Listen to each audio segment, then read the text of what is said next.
Cet ouvrage est parti d'un projet, un projet de formation pour les jeunes chercheurs à l'École des Mines. Nous recevons chaque année des jeunes chercheurs, essentiellement des post-docs et des tenure track, qui sont des jeunes extrêmement brillants, mais qui ne sont pas forcément acculturés à la culture de l'École des Mines. Ce sont des gens qui ont fait leur post-doc aux États-Unis, qui ont fait leur doctorat en Europe dans des universités prestigieuses, mais qui ne connaissent pas forcément le modèle particulier de l'École des Mines et de cette recherche partenariale. Et donc l'objectif était de les acculturer à notre modèle d'enseignement et de recherche au travers d'un programme de formation d'une dizaine de jours. Alors, cet ouvrage a été conçu donc avec Cédric Denis-Rémy, qui est directeur adjoint de l'École des Mines, en charge de la stratégie.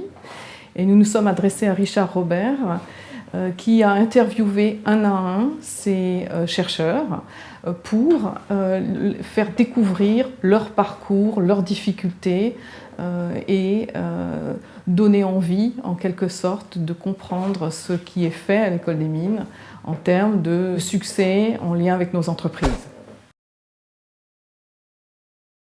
À la fois de raconter ces aventures d'entreprise et de recherche très particulières à l'École des Mines, des aventures toujours collectives. Cette création, ces percées scientifiques ne sont jamais des actions liées à un seul enseignant-chercheur, mais bien une équipe, un collectif dans un écosystème. Et puis, le deuxième objectif, tout naturellement, était aussi de partager, parce que j'allais dire dans le microcosme, que ce soit de la recherche sur la physique quantique, par exemple, sur le prix Nobel de Serge Haroche, on connaît un petit peu moins, au travers de la communauté des chercheurs, la participation de Mines ParisTech.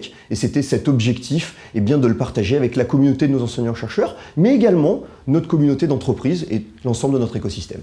De donner envie aux plus jeunes, de comprendre des parcours, de donner des trajectoires originales sur des sujets très divers, bien sûr à destination de nos industriels, qu'ils comprennent l'élaboration, parfois la lenteur, en tout cas la ténacité de nos chercheurs.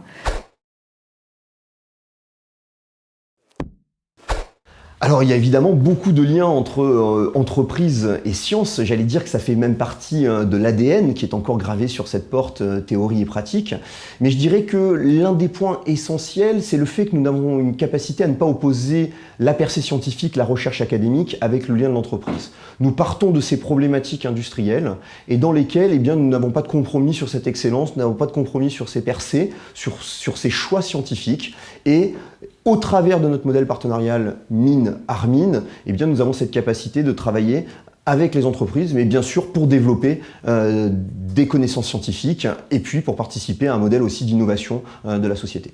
Une histoire emblématique, c'est celle de Soda, un jeune chercheur qui avait pour mission de décrypter les nuages dans le soleil au-dessus de la Corse et qui se termine par la mise au point d'une plateforme web à destination donc des industriels qui vont implanter des installations photovoltaïques par exemple et qui ont besoin de ces informations très précises en termes d'irradiation solaire.